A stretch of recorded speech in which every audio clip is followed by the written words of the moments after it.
Hello, and welcome to Keeping It Real with Shannon live. Because you don't know how it's going to turn out. My kids empowered me to get out. What's going on with this remote learning in the midst of COVID? Working for different elected officials, learning and understanding how to put the community first.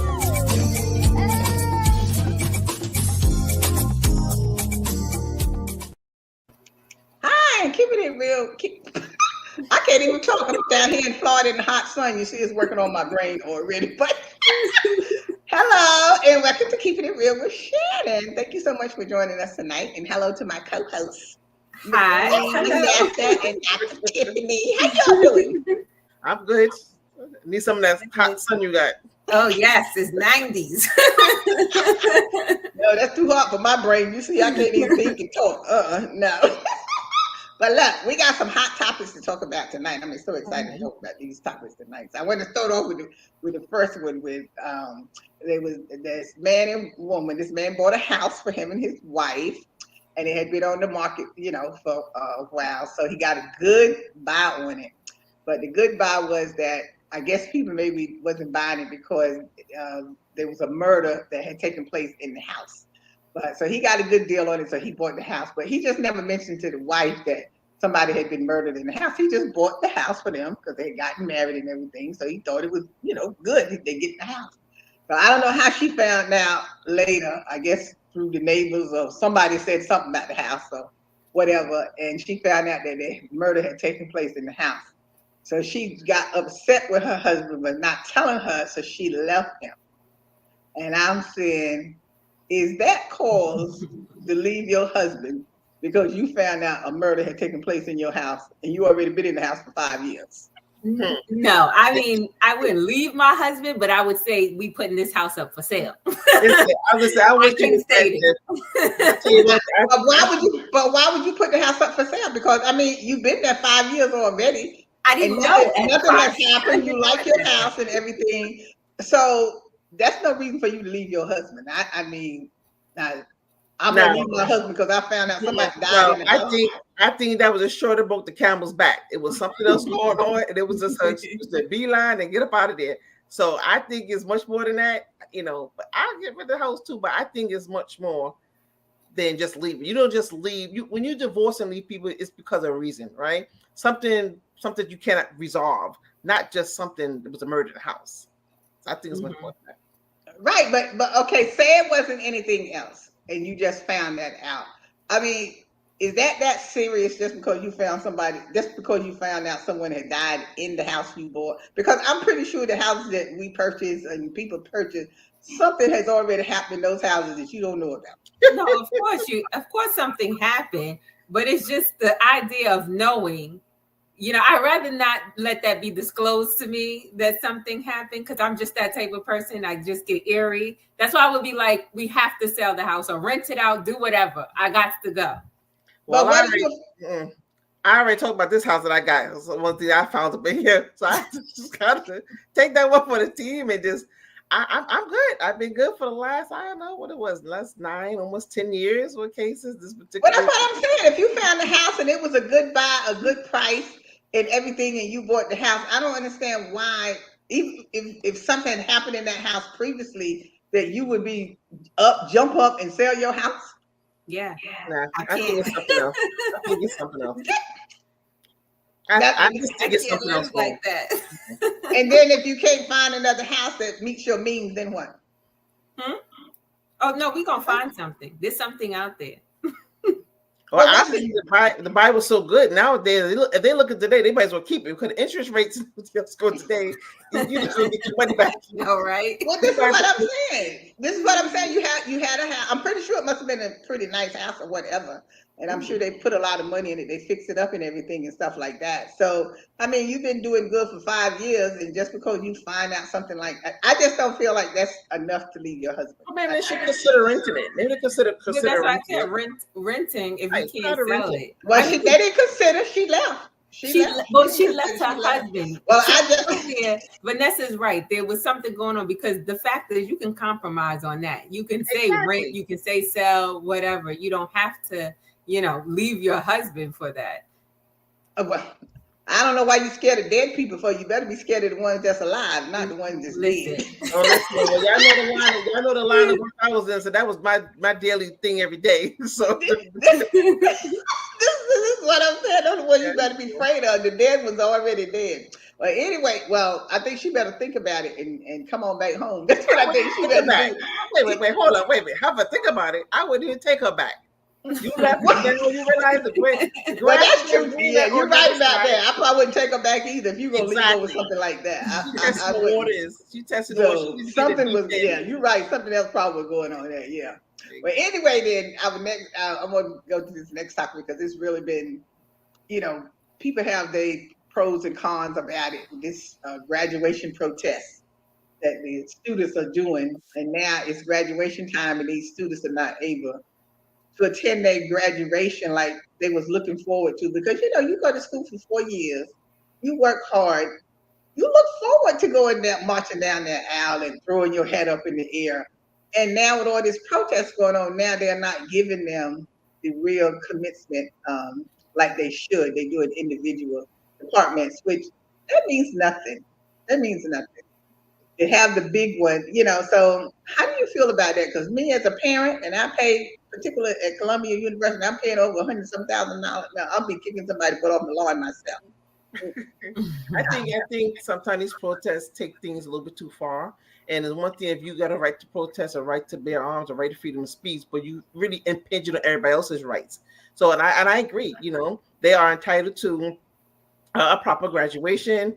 Listen, I don't have enough graduations, so you want to be able to walk down the aisle and be proud of it, but then again, you spend that kind of money, like, listen, I'm gonna get a refund, or something gonna have to give, somebody gonna have to take one for the team, gonna have to compromise or something. But I think it's not fair to the students who put in the work and not able to. Because I just couldn't understand administration would let it get that far, that you would let it get in the way of these students having their real graduation like they look forward to. But you might realize something like this is a cause. They're protesting for a cause. Maybe everybody else not on that bandwidth with the cause, so they don't really care about everybody else's rights, how they feel. A graduation, as far as they're concerned, you graduate, get your piece of paper, and keep moving. So, but what about administration from the universities and the colleges? Because they are the ones that have the say so about what happened with graduation. So people pay their money, they expect to graduate. You worked hard. Why not give these people what they deserve at the end of the day? Exactly. Well, that's what I was saying. Administration, that's up to them. How administration is going to allow this to happen, and now you just want to give an individual department graduation. What is that? You go to this big room in the department that they have over there, and it's small, and all the parents and stuff can't get in there anyway. They looking forward to being out in the yard where all the members and people they have their speaker, all your friends, with everyone that because it's not just people that you were that you were in the same subject area with everybody. You've met other people throughout your years, and you have an opportunity now to be able to graduate and enjoy this experience with everyone, and now you're missing it. And those pictures, those memories you always have, but the photographs, right? Yes. The things physical, the tangible things that you can kind of see that, wow, this was the day. I mean, y'all was at my last graduation, and that was like that was the icing on the cake for me, It's a big thing. It's something that you can't get back. No, because it makes you feel good. Because once they announce you have graduated, and then you throw your little cap up in the air, and you're laughing and hugging on each other. It's worth it. Because going to school ain't no joke. No, that's hard work, and particularly if you was working and going to school at the same time. And if you had family.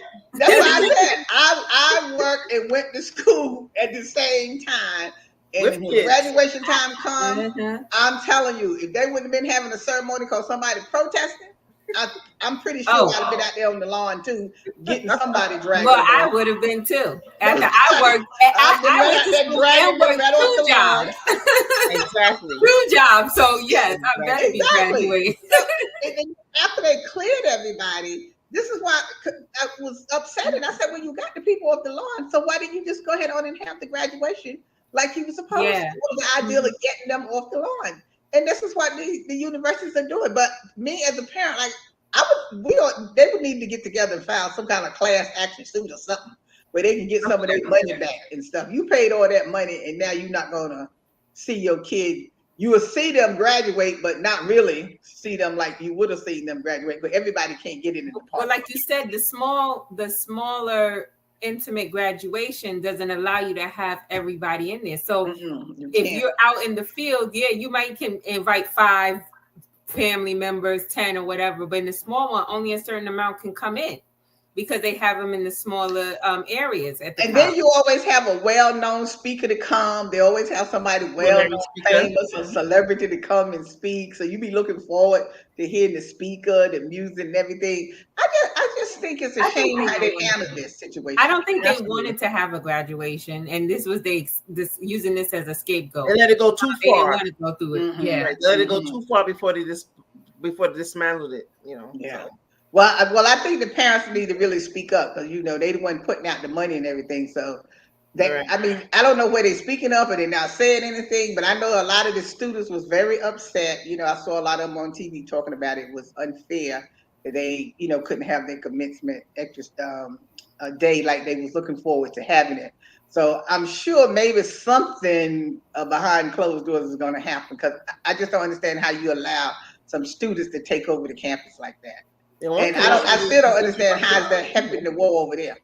Right, one commencement was interrupted. Oh, the Howard. Well, that's what I'm saying. Yeah. They was interrupting the commencement there, and so because I said, well, how does that happen? The war over there? Would you carry it on over here like this? I don't get it. I don't get it. How this is happening? Maybe, of course. Maybe I'm missing something, huh? I said these people fighting for a cause.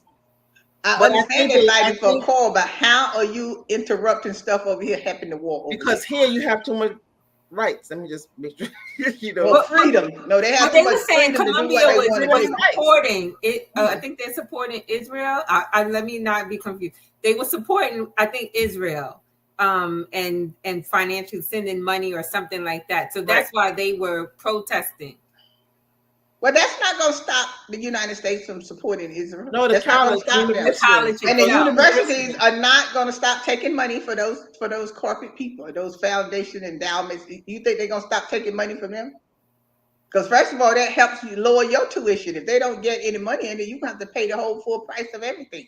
They're not going to stop that, regardless of what you are saying. And they said that already. So what happens now? Well, anyway, we can't do anything about it. So they can do something about it, so I hope they do. So we're gonna take a quick break, and we're gonna come back and finish our hot topics. We'll be right back. It's Shannon. It's Shannon. They say there are no excuses. They say to just push harder. They say to just go faster. But when we're on the field, they don't know what's going on inside us. How hard is too hard? When do we get support? When do we raise our hand and ask for help? We need each other. Love. You're mine.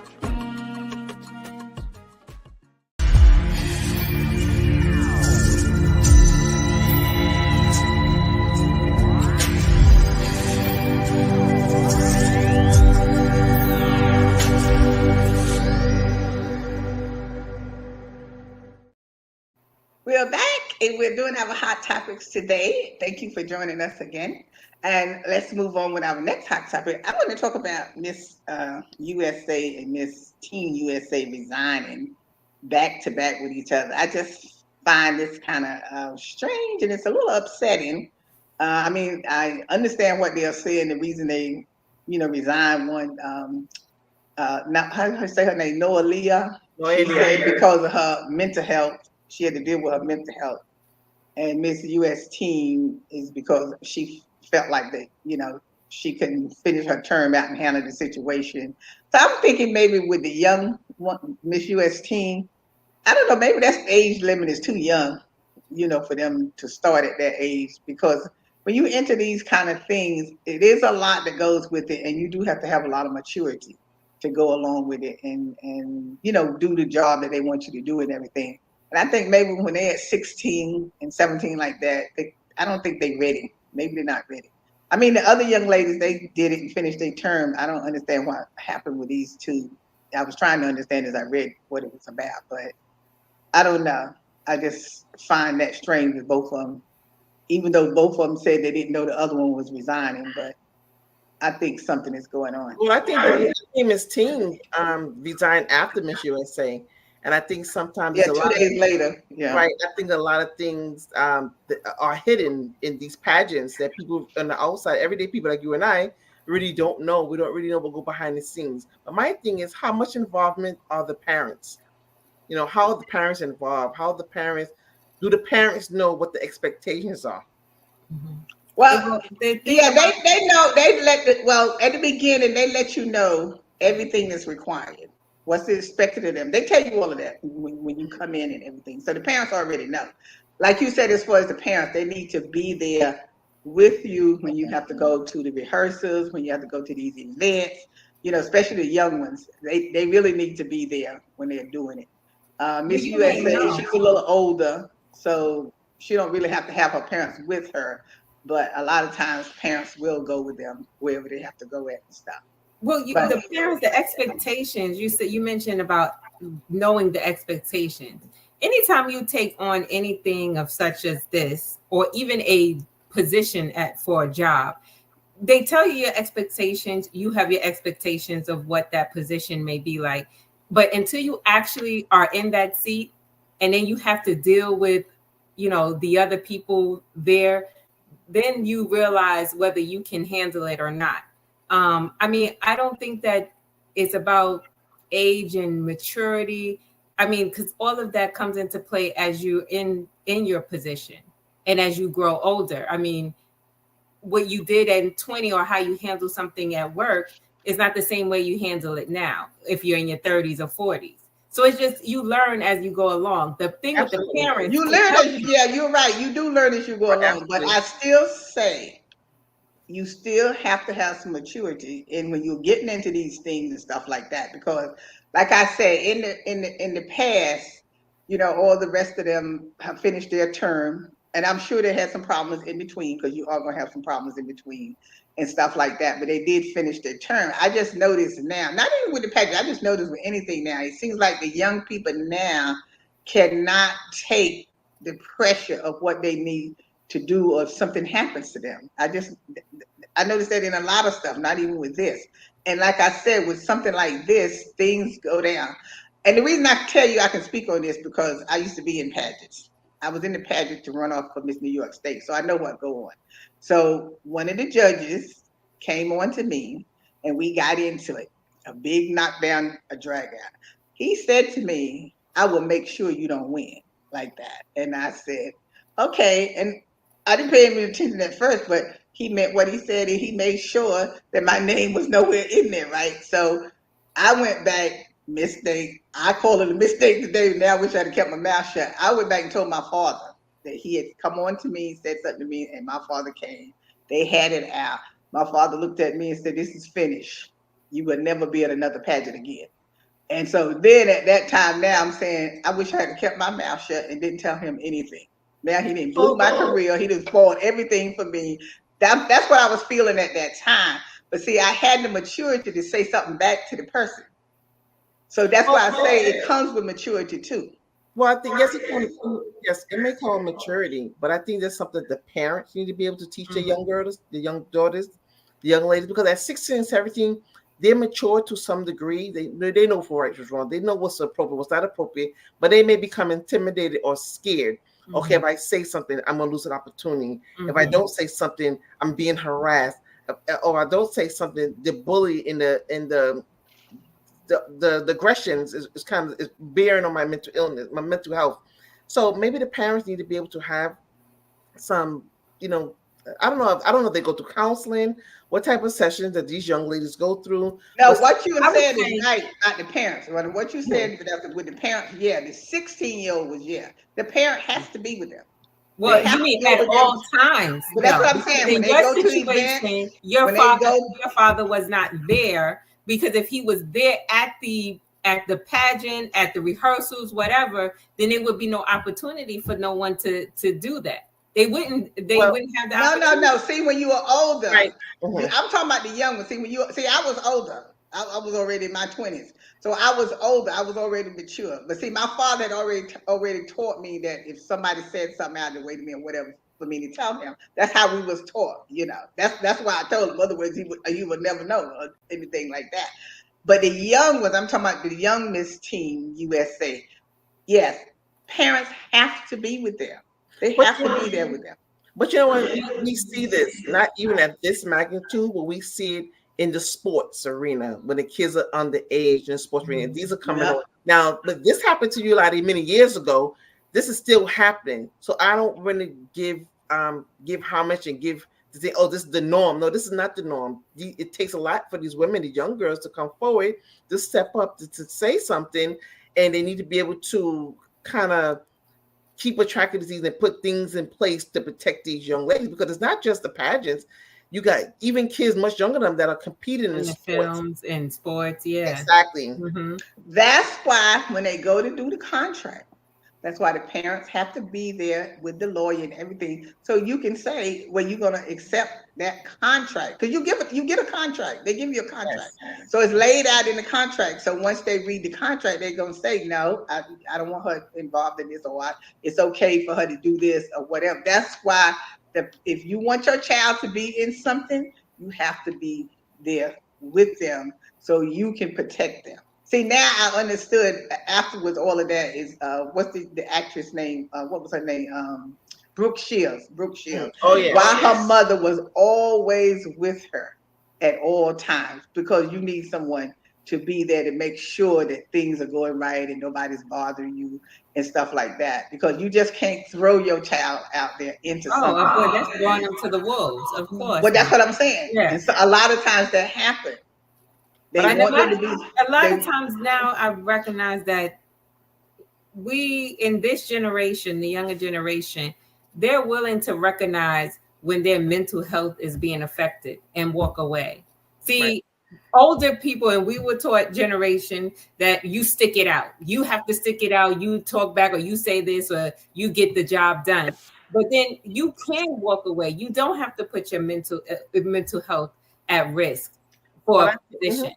I agree with you, Tiffany. But another thing, I know they all signed the NDA, but the non-disclosure. But I think it should be a limitation, right? Non-disclosure with certain things, but things outside of sexual harassment, intimidation, touching, those things should be off the table, not included in the NDA, because that doesn't come with that package, with that contract. That's not what you're signing up for. So if it's something that's coming up, I don't think that's in no contract that you would say. No, but I'm saying, touch you. I hear what you were saying, but what I'm saying is they don't know that then. This happens like after you get in there. No, but I'm saying, saying these need to be specified. No, but see, these things need to be specified, because these are the things that's coming out now. So when you say NDA, that people take an assumption that anything that happens, everything that happened and said can't be discussed, but it should be designated what's off the table with those NDAs. But they can still say something, even though they have the NDA. They can still say something, even if they have that. It's just that, whatever. Yeah, but they need to know that. But that's what I'm saying. But what I'm saying is, even though they tell you that, if somebody's bothering you, they should still know to speak up and say, somebody touched me. Sometimes somebody tried to attack me, or something like that. We assume that is the norm. They should know, but if it's not designated and they don't tell them this, and they don't really know what their rights are, they don't know how. Oh, no, I'm not talking about the people who give you the contract. I'm not talking about them. I'm talking about the person that's in it, and the parent should know. If that child comes and tell you something, then you better check into what they're saying. Right, but I'm saying, okay, what I'm saying is that they just need to know that NDA doesn't include these particular things that's coming forward. That you can speak up about certain stuff. Yeah. Exactly. Well, like I said, I still notice nowadays, I feel that I don't know what it is that the young people can't take pressure like the people used to be in back in the day. And I just thought they was under more pressure than the young people are today because you had more responsibility. You had a lot of stuff on you to worry about and to do, and it got done or whatever. But now it's like they just I think you're just putting their mental health. It's not that you didn't take it. You're just putting it. You're just saying, I'm not accepting that. I don't have to bottle myself down. I don't have to make myself sick for a job or for whatever you're doing. If it's not working out, you can step away. And but that's what you do. This is what I'm saying. You don't put yourself in a predicament where I'm standing up there crying every day. Well, that's how it was. You're not going to go. That's why I say, even when people go into their job, I know you need a job, but why go to that job if you're going to be under so much stress that it's making you sick every day? Well, it's easier said than done. Yeah, when that's you need a paycheck. Yeah, right. It's easier said than done. Just like we look at women that are abused. Why do you say in a relationship you're being abused? It's always some method to the madness. Sometimes people don't have an outlet to go out. They don't know where to go. They don't know who to turn to. They don't know who to trust. So these are all the things that people need to know what's available, what type of resources are out there, who can they turn to, who can they trust. So it's not just in these instances that these things happen, but it's just people just want to need to find a way to be in a safe space. Mm-hmm. Mm-hmm. But still stand up for yourself. Yes, but even if it's on the job, even if it's on the job, you still need to stand up for yourself. It's easier said than done. Now I know it's easier said than done, but you need to be able to stand up on your job, because why would you stay there until they carry you out on the stretcher? So what good was that? You can say something back to the boss. You can say, look, well, I guess that's why I always stayed in prayer, because I don't know why they didn't fire me in 40 years. I always talk back. I said, this ain't no plantation. I talk back to all you got it honest, bosses. This ain't no plantation. We're not doing that here. The only thing they could write me up on was my mouth. They couldn't get me on my work, because I was a good worker. I did my work. I was never late. They could not get me. That's the only thing they can get me on, is talking back to them. The gift of gab. If me out of the way, I let them know the plantation days are over. And all right, Lottie. Okay. Well, this was a good hot topic. Today. Thank you so much for joining us today, and I hope y'all had a good day. And thank you, Dr. Vanessa and Dr. Tiffani, for coming on and co-hosting today. So we want to thank you. Make sure you watch us every Tuesday night, every Saturday at 5:30 on Brick, and 2:30 in Manhattan Neighborhood Network. So thank you for joining us today, and always, we'll see you next time. Today's show is sponsored by Abu's Bakery. If you have a sweet tooth, stop by Abu's Bakery for some delicious cakes and pies. Would you like beautiful pictures for your home or your office? Then stop by Faith Art Gallery. They have a large selection of pictures from around the world. It's Shannon.